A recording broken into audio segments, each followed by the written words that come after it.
বন্ধুরা, রূপালী মিনি ব্লগে আপনাদের সবাইকে স্বাগত জানাই। আশা করি সবাই ভালো আছেন।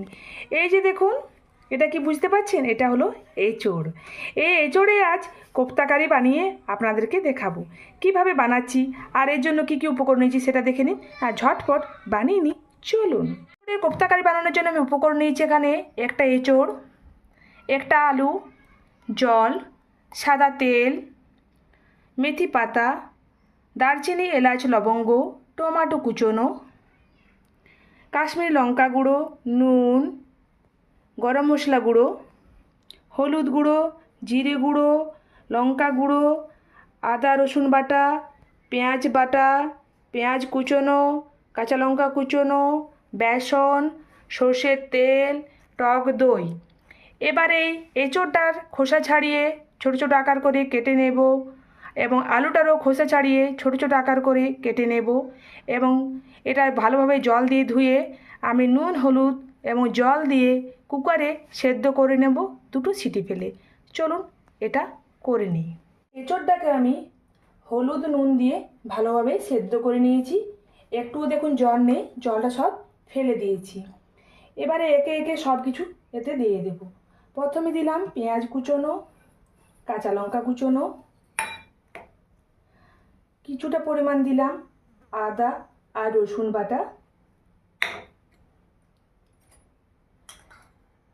এক চামচ দিয়ে দিলাম জিরে গুঁড়ো, হাফ চামচ দিয়ে দিলাম হলুদ গুঁড়ো,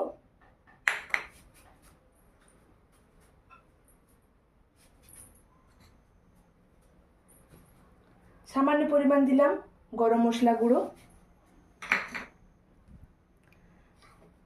এক চামচ দিলাম নুন, যেহেতু সেদ্ধ করার সময় নুন দিয়েছি তাই বেশি নুন দিচ্ছি না। এখানে দিলাম 50 গ্রামের মতন বেসন। এবার এটা ভালোভাবে মিশিয়ে আমি মেখে নিই। যেভাবে আটা মাখা হয় সেইভাবে আমি এটা মেখে নেব।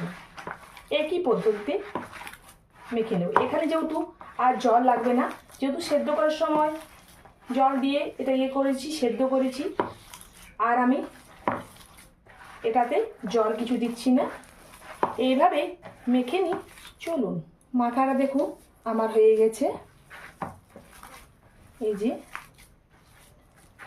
এবারে এখান থেকে নিয়ে আমি ছোট ছোট আকারে করে বলের আকার তৈরি করে নেব। এই যে দেখুন, এইভাবে বাকিগুলো এইভাবে ডেলা পাকিয়ে পাকিয়ে গোল করে নেব।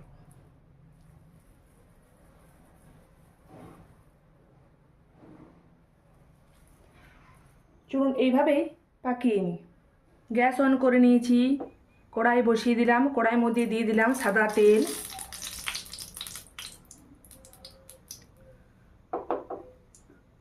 এই যে দেখুন ডেলাগুলো সব পাকানো হয়ে গেছে। এবারে তেলটা গরম হওয়া পর্যন্ত অপেক্ষা করতে হবে। তেল গরম হয়ে গেছে, এবারে একে একে ভেজে নেব।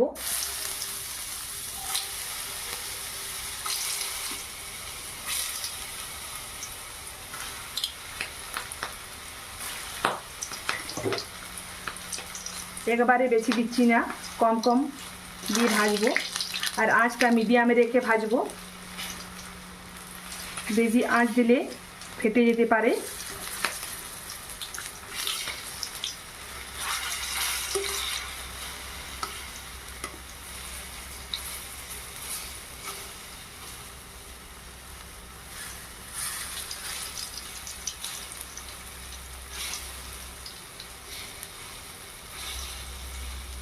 এক পাশটা ঘুরিয়ে নিলাম।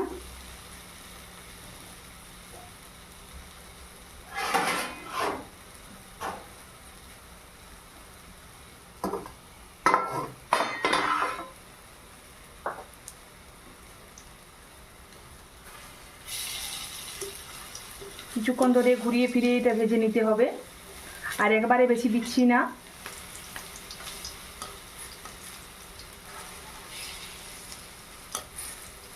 এই এঁচোড়ে কোপ্তাকারি একদিন অন্তত এই সিজনে অন্তত বানাবেন, খেতে খুব ভালো লাগে। আপনারা চাইলে নিরামিষও বানাতে পারেন। আমি এখানে পেঁয়াজ রসুন দিয়ে বানিয়েছি।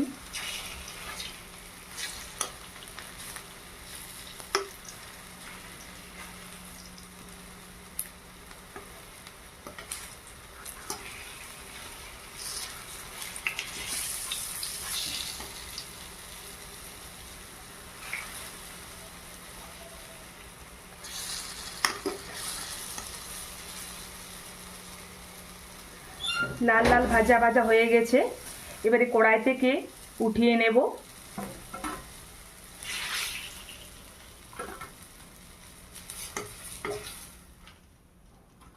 একই সেম পদ্ধতিতে আবারও ভেজে নেব।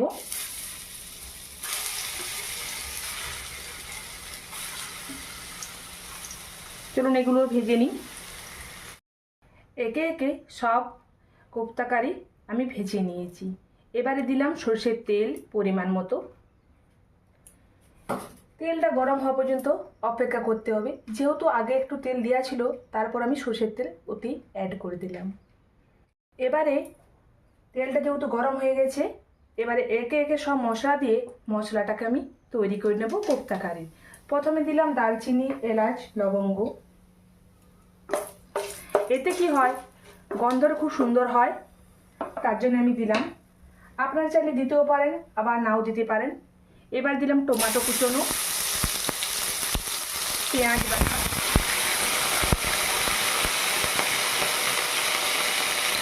রসুন আদা বাটা, গরম মশলা গুঁড়ো, 1 চামচ দিলাম জিরে গুঁড়ো, লঙ্কার গুঁড়ো, কাশ্মীরি লঙ্কার গুঁড়ো কালারের জন্য। আপনারা চাইলে দিতেও পারেন, আবার নাও দিতে পারেন। 1 চামচ দিলাম হলুদ গুঁড়ো, পরিমাণ মতো দিলাম নুন। এবার একটু নেড়ে চেড়ে কষিয়ে নেব কিছুক্ষণ ধরে।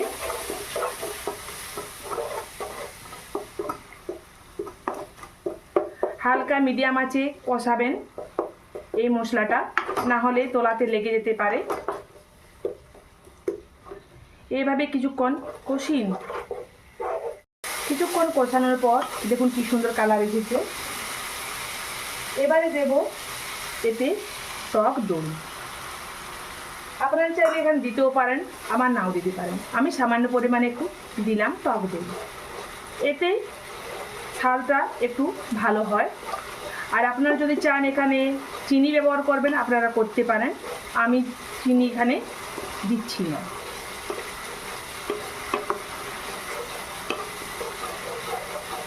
আরও কিছুক্ষণ কষিয়ে নিলাম।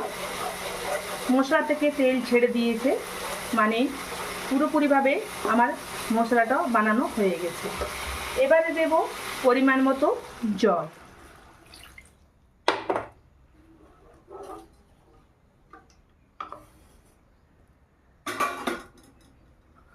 তারপর দিলাম ভেজে রাখা এঁচোড়ের কোপ্তা।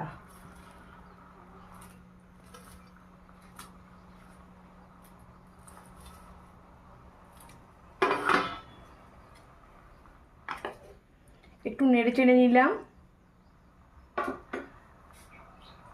মোটামুটি 5 মিনিট ধরে এটা আমি ফুটিয়ে নেব হালকা মিডিয়াম আঁচে। 5 মিনিট ফুটে ওঠার পর গ্যাসটা বন্ধ করে নিলাম এবং এতে কাস্তুরি মেথি পাতা আমি দিয়ে দিলাম। আপনারা চাইলে দিতেও পারেন, আবার কেউ যদি বলেন যে দেব না, তাও দিতে পারে। আমি এখানে দিলাম। আবার কেউ যদি চান যে ধনে পাতা দেবো, তাও আপনারা দিতে পারেন। আমি ওইসব কিছু দিচ্ছি না, খালি দিলাম কাস্তুরি মেথি পাতা। আমার তো রান্না করা পুরো কমপ্লিট। এবারে কড়াই থেকে নামিয়ে আমি একটা পাত্রে উঠিয়ে নেব।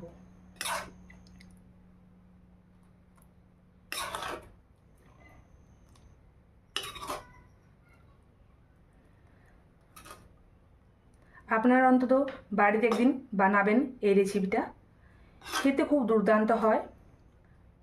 এটা মাংসকেও হার মানাবে এই কোপ্তা কারি। চলুন বাকিটা উঠিয়ে নিই। আমি তো বানিয়ে নিলাম এঁচোড়ের কোপ্তা কারি। এই যে দেখুন, খুব সুন্দর হয়েছে এবং খেতেও দুর্দান্ত হয়েছে। এটি সত্যিকারের বলছি, মাংসকেও হার মানিয়েছে এই এঁচোড়ের কোপ্তা কারি। একদিন অন্তত এই সিজনে বানিয়ে ফেলুন এই এঁচোড়ের কোপ্তা কারি। আমার এই রেসিপিটা কেমন লেগেছে কমেন্ট করে অবশ্যই জানাবেন। আর যারা দেখছেন আমার চ্যানেলটিতে এখনও সাবস্ক্রাইব করেননি, তারা জলদি করে সাবস্ক্রাইবটা করে দিন।